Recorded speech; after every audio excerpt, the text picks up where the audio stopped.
Assalamualaikum warahmatullahi wabarakatuh. Salam sejahtera semuanya. Kembali lagi di podcast Pemuda Batil bersama saya Faim Irfan.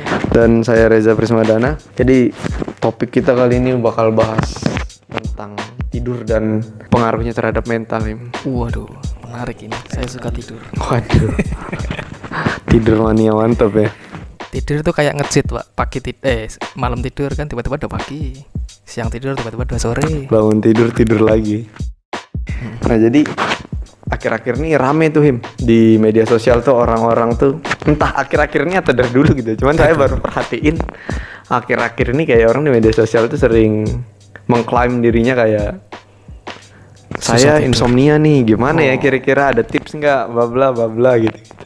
Susah tidur padahal udah minum susu hangat sebelum tidur gitu sering baca kayak sebegitu susahnya kah tidur gitu kan, sampai menimbulkan pertanyaan itu di kepala saya gitu ya. Insomnia ya. Iya, insomnia padahal padahal memang insomnia ini hal yang umum di dunia ini. Diperkirakan ada 33% dari penduduk bumi ini yang mengalami insomnia. 33%. Lumayan. Bahkan orang yang tidak mengalami insomnia aja sering mengalami kesulitan tidur. Sedangkan menurut Center for Disease Control and Prevention atau CDC, nah ini merupakan sebuah badan pengendalian dan pencegahan penyakit di Amerika Serikat. Nah, menyatakan bahwa 1 dari 3 orang dewasa di Amerika Serikat itu mengalami jam tidur yang kurang dianjurkan gitu setiap malamnya. Oleh sebab itu penting untuk kita semua memahami dampaknya ini apa yang timbul dari kurang tidur, termasuk mungkin pada kesehatan fisik ataupun kesehatan mental. Seperti itu.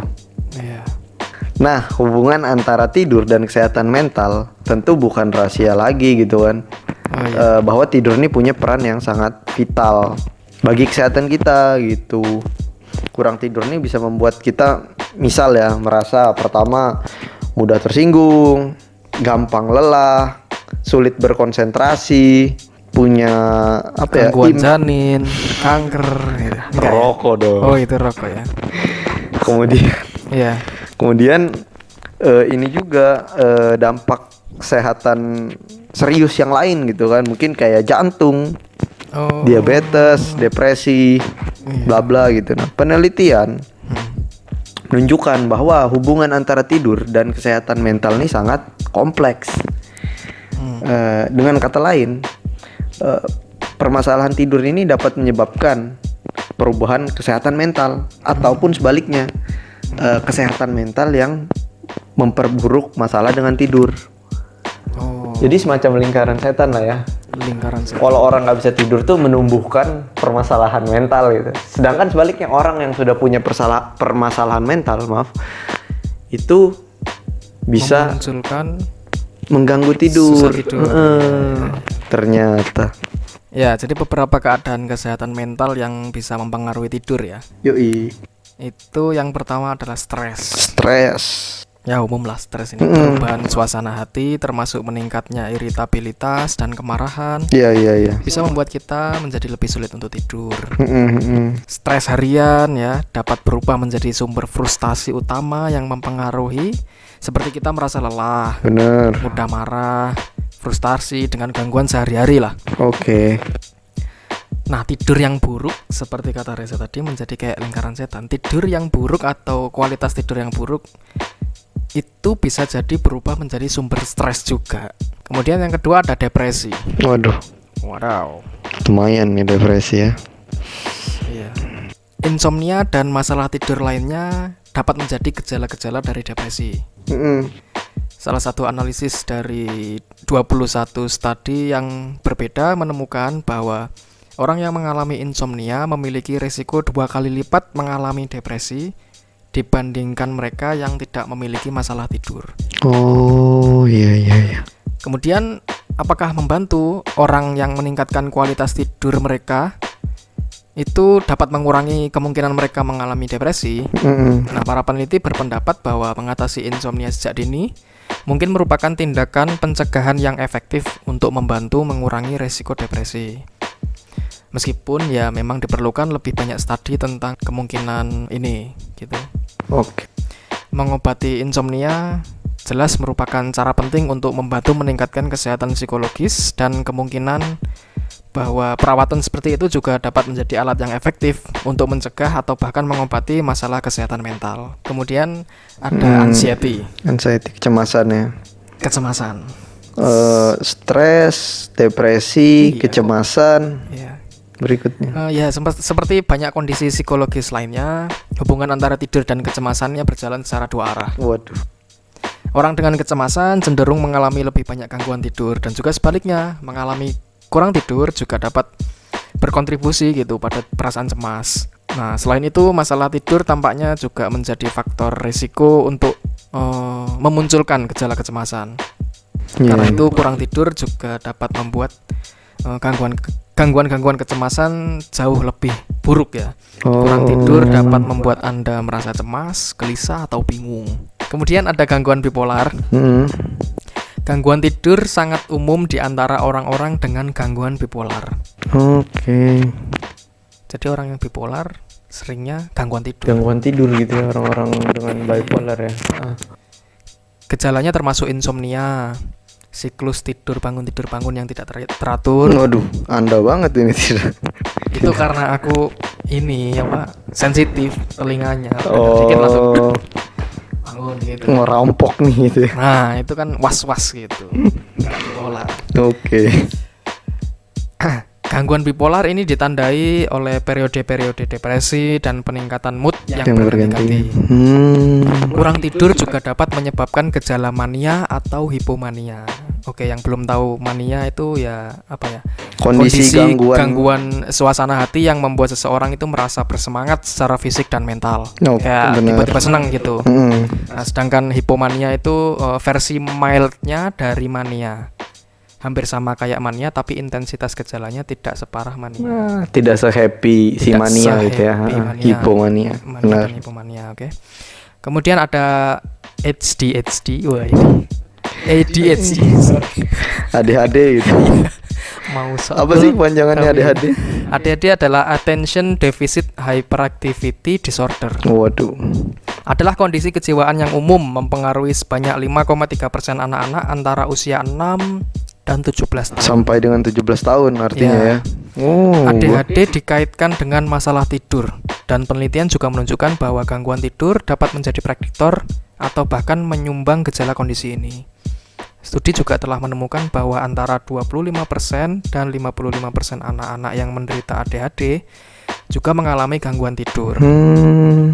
Nah, anak-anak dengan ADHD itu mungkin juga mengalami sejumlah masalah ya yang berhubungan dengan tidur, termasuk kesulitan tidur, sulit bangun, masalah pernafasan ketika tidur, bangun di malam hari, dan kantuk di siang hari. Iya. Seperti itu. Nah, Anda sendiri punya permasalahan dengan tidur Anda selama ini? Kalau masalah tidur ini sejauh ini gitu. Kalau dalam kehidupan saya selama ini ya, masalah tidur itu aman terkendali. Aku bisa mengatur kapan aku tidur dan kapan aku nggak tidur. Wih, keren banget. Serius ini. Sebuah berkat ini ya. Sebuah ya gimana? Dari dulu gitu deh. Jadi ketika aku kayaknya enggak sih. Kayaknya ini umum deh. Kalau aku ingin bangun di malam hari, ada kerjaan lembur atau apa gitu, ya aku tidur siang. Itu pasti malamnya nggak bakal tidur. Itu lebih efektif daripada aku bikin kopi. Kopi itu nggak tahu, nggak begitu ngefek lah. Nggak ada efeknya ke Anda gitu ya. Iya, tinggal ngatur tidur sih. Kalau aku pengen bangun di siang hari, ya aku malamnya tidur awal. Gitu. Jadi eset. Keren sih. Iya. Ngomong-ngomong soal tidur nih, aku berpikir bahwasanya tidur ini simulasi kita mati. Kenapa bisa gitu? Bener kan? Kita nggak ngapa-ngapain, tiba-tiba itu besok gitu loh. Maksudnya kita ya jelek nggak ada apa-apa gitu. Iya. Syukur-syukurnya ada mimpi. Biasanya kan blank aja kan. Biasanya tiba-tiba jelek langsung bangun gitu kan. Simulasi untuk meninggal. Bedanya kita bangun lagi. Kalau simulasi kan kembali lagi. Kalau meninggal ya selamanya tidur. Simulasi untuk meninggal menurutku. Iya. Oke. Fakta unik gitu. Waduh, unik banget sih, bener. Itu sih, kalau tidur nggak ada masalah lah. Selama ini aku stres apapun bisa tidur aja kalau aku gitu. Kalau Reza ini sebagai tukang motor ya kan? Iya. Ya gimana? Ya alhamdulillah ya, seperti yang banyak kawan-kawan yang ini kan juga udah banyak tahu, saya kan Iya. sering tidur gitu. Bukan sering lagi, Reza yang selalu tidur sih. Kalau orang kenal mungkin Reza yang selalu tidur deh. Nggak juga sebenarnya, cuman iya, tapi saya nggak pernah mengalami kesulitan apa sih Untuk tidur gitu. Yeah. Kayaknya kan dulu zaman sering jadi volunteer gitu kan, ngerti sendiri saya, misalnya tidur di masjid kayak tidur di gerai fast food 24 jam kan, gitu-gitu kan sering kan. Saya emang di mana aja tidur sebenarnya kalau lagi pengen gitu. Jadi menurut saya sih sebuah, kalau ngelihat orang kayak waduh susah tidur nih gini sebenarnya bersyukur sih, kayak wih berkat ya ini, ternyata pelor kan, nempel molor gitu. Bisa tidur apapun kondisinya ya. Apapun pokoknya saya tertidur dimanapun saya bisa. Iya. Bermimpi pun kapanpun saya mau gitu. Bangunnya itu yang susah ya. Ya bangun sih sejauh ini biasanya kalau ada janji atau apa gitu, alarm sih pasti penyelamatnya, juru selamatnya. Oh iya. Tapi emang kalau lagi kosong, misalnya hari Minggu tuh kosong kan, bablas udah nggak pakai alarm, nggak pakai apa, sebangunnya. Iya, aku ingat juga dulu itu aku pernah ninggal tas di kosmu. Zaman dulu ya. Zaman dulu, kemudian ada barang yang tertinggal di situ. Aku pagi-pagi ke sana. Otomatis pasti saya tahu Reza Bersmadana minggu tidak ada kegiatan, tidur. Produk ada ya 2 menit 3 menit lah, karena aku tidak sabar kan, buka brak gitu. Takutnya apa telanjang apa gitu kan. Buka aja lah. Tidur biasa kan. Ya tidur anjing, nggak bangun bangsat. Tak gituin lagi kan, tapi nggak tak goyang-goyang ya, tak ambil aja tasnya kembali, anjing nggak bangun masih bangsat ya, betul. Ya, emang gitu saya kalau tidur, pokoknya dimanapun saya bisa gitu, apalagi kalau emang ngantuk gitu kan, udahlah tidur di mana aja gitu. Di atas lemari, di trotoar jalan, di masjid di SPBU. Kalau dimanapun itu mungkin agak susah sih kalau aku. Oh gitu, kalau saya enggak gitu. Kalau capek banget bisa dimanapun, tapi kalau semisal udah jam 10 atau jam 11 kira-kira, waktunya tidur, tapi aku berada di kayak musola, lagi duduk atau apa, kayaknya nggak bisa tidur. Kecuali kalau capek banget pasti tidur bisa. Kalau gitu kurang sih. Kalau saya nggak pengen tidur tuh, maksudnya kalau pengen tidur ya udah tidur di mana aja. Gitu juga dengan bangunnya gitu, kayak besok bangun harus pagi nih gitu. Aku dulu gitu sih. Waduh. Tidur itu bisa di mana aja. Apa yang membuat berubah? Dan aku kayaknya nggak mau berubah. Enak banget sumpah. Iya emang enak banget. Tidur di mana aja, kapan saja bisa, itu enak. Tidur dimanapun, bermimpi kapanpun kan menyenangkan ya. Nah, kapan aku berubah? Ketika aku di SMA. Waktu pesantren ya. Ya, itu kan ya biasalah. Subuh bangun gitu kan, tidurnya malam karena hafalan gitu kan. Jadi subuh itu ya kalau kon ngantuk ya dibangunin terus sama takmirnya atau apa gitu kan. Bangun. Nah, gitu kan. Jadi kayak fuck. Terus ya habis itu jadi habit. Akhirnya jadi habit ya. Jadi habit. Jadi mau tidur di masjid duduk itu susahnya. Jadi nggak bisa tidur, nggak enak gitu. Kalau di mana saja itu yang jadi problem sih. Tapi kalau ngatur jadwal tidur bisa ya, aman. Gak pernah jadi ketiduran apa gitu nggak pernah sih, jarang. Ya pernah mungkin, tapi ya sekali 2 kali gitu. Sekali 2 kali aja, mungkin capek banget gitu. Maklum, pas saya kan jiwa pangrok ya, dimanapun dan kapanpun selau jadinya santai. Aku jiwa apa terus ini, susah tidur. Jiwa takmir Anda. Apalagi jiwa takmir. Nah, ini nih kayak ada kiat-kiatnya nih dari penelitian. John Kay. Bukan dong, Hercules dong. Hercules. John Kay. Oh iya, Agung Hercules. Iya, bukan gitu. Agung Hercules. Hercules yang musuhnya John Kay zaman dulu. Tak kira kon mau Dark Joke Hercules kan, Agung Hercules kan sudah tidur selama. Morbid jokes ya. Iya. Untung ke sana. Oke. Untung ya. Nah, ternyata dari penelitian yang tadi tuh ada kiat-kiatnya. Dia ngasih rekomendasi untuk membantu atau mengurangi permasalahan tidur atau gangguan tidur untuk umum ya, untuk orang umum, baik itu dia punya gangguan kesehatan mental ataupun yang sehat aja gitu. Iya. Beberapa yang harus dilakukan. Yang ke satu itu batasi tidur siang. Nah, bener caraku ya. Jadi terlalu banyak tidur di siang hari itu bisa berdampak pada kemampuan kita untuk tidur di malam hari. Tidur siang 20 hingga 30 menit sehari itu membantu kita merasa lebih waspada dan mengurangi rasa lelah gitu. Tanpa mengganggu tidur malam. Iya, kalau bisa ngatur 20 menit. Ya alarm. Nah, iya itu susahnya. Kadang biasa orang kalau udah molor lepas aja udah. Bangun maghrib udah nggak bisa tidur sampai pagi lah. Iya pasti. Dia kalaupun tidur pasti agak dini hari lah gitu kan. Iya, dini hari. Nah, berikutnya yang kedua, tetapkan rutinitas setiap malam. Jadi kita buat siklus gitu setiap malamnya. Rutinitas kegiatan. Bener, rutinitas kegiatan setiap malam. Nah, kita itu harus tetap berpegang pada serangkaian kebiasaan yang membantu kita mempersiapkan untuk istirahat setiap malam. Misalnya mandi dulu, habis mandi tuh baca buku 1 jam gitu kan. Itu meditasi 1 jam. Kemudian tidur. Nah, ulangi itu rutinitas itu setiap malam biar terbentuk habit tadi, kebiasaan. Seperti Anda tadi kan bangun subuhnya susah awalnya, terus tuh masuk pesantren ternyata dipaksa, woi bangun gitu kan. Akhirnya mau nggak mau bangun dan selalu selama 3 tahun kan itu kejadiannya. Akhirnya kan jadi sebuah kebiasaan gitu.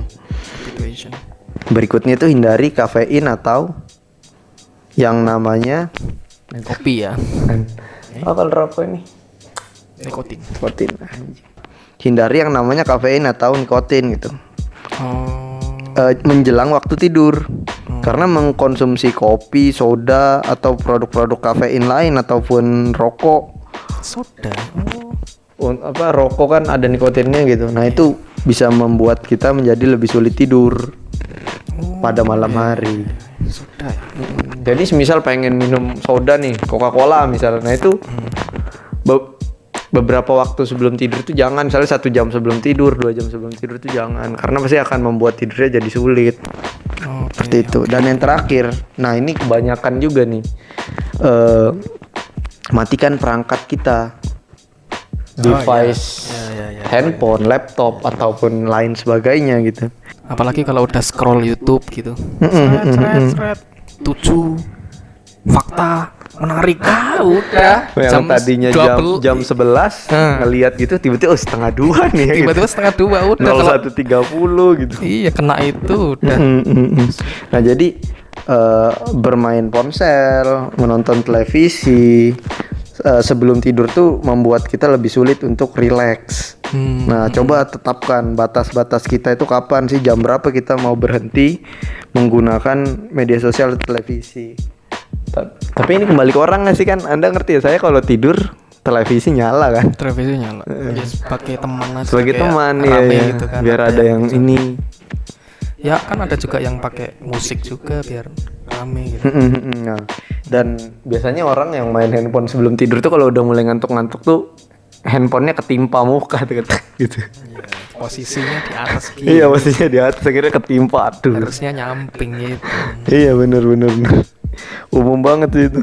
Atau kalau sudah menurut kalian parah nih, maksudnya udah mengikutin kiat-kiat yang dari penelitian tadi sarankan, rekomendasikan itu, belum berhasil nih, belum kena gitu. Nah, mungkin ada baiknya kalian datang ke profesional kesehatan gitu, apa ke dokter, apa ke psikolog gitu kan. Mungkin kalau dokter langsung dikasih obat gitu.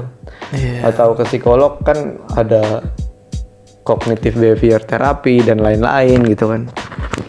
Karena kan kebiasaan tidur kan suatu kebiasaan yang bisa dirubah, bisa diperbaiki seperti itu. Iya.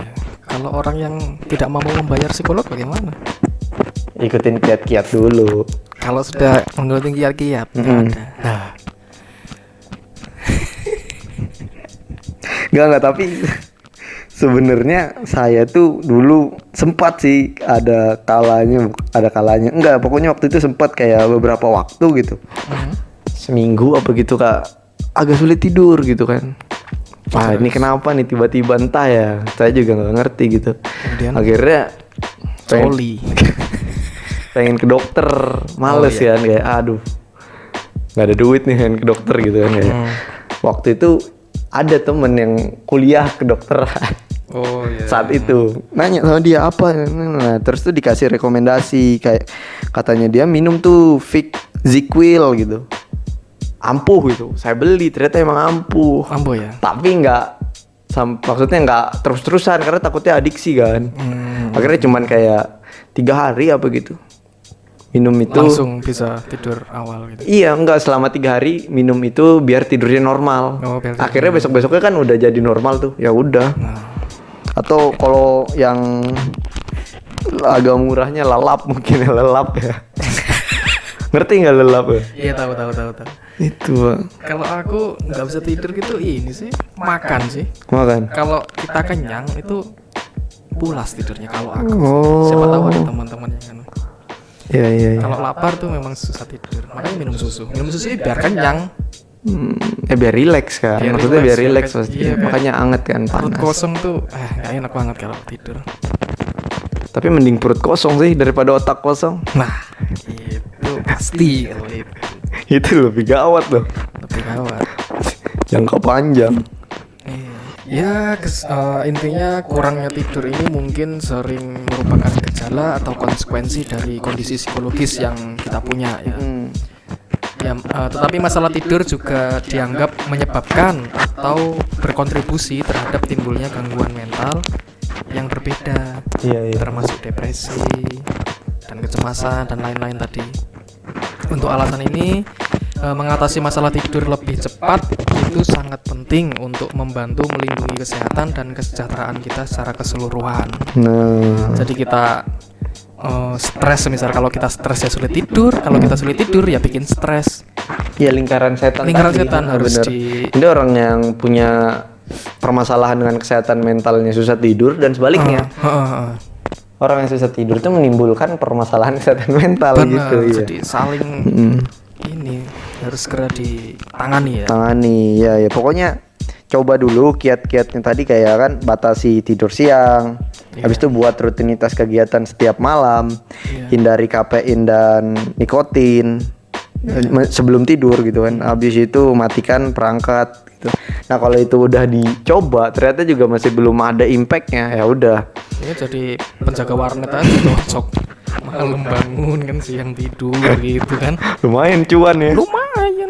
Ya bener, enggak. Nah, jadi kalau udah itu semua nggak mempan, ada baiknya untuk konsultasi ke profesional, entah ke dokter atau ke psikolog yang mana lah yang rasanya kalian nyaman gitu kan, cocoknya apa gitu. Pokoknya membuat perubahan gaya hidup itu meningkatkan kualitas tidur gitu kan. Akhirnya membantu kita terhindar dari kondisi kesehatan mental. Benar. Intinya itu deh, kalau kayak lingkaran setan gini dan merasa semisal saya gitu, aduh udah ngikutin kiat-kiat kok belum bisa tidur juga gitu kan. Itu kami berdua rekomendasikan untuk datang ke profesional ya, Profesional kayak ya, seek help langsung. dokter, psikolog atau apapun, karena ya itu balik lagi, tidur ini kan hal yang vital.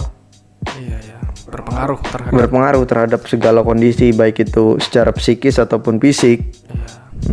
Oke, kalau gitu teman-teman, terima kasih sudah mendengarkan podcast kami. Terima kasih juga masukan dan sarannya kami tampung. Ya, Kalau terima kasih semuanya. Ya, kalau yang ingin memberikan saran atau kritik, silakan kontak kami. Ya, itu aja. Terima kasih. Oke. Apapun Jangan yang terjadi, pokoknya jangan pernah lelah ya menyebarkan perdamaian dimanapun kalian berada. Benar banget.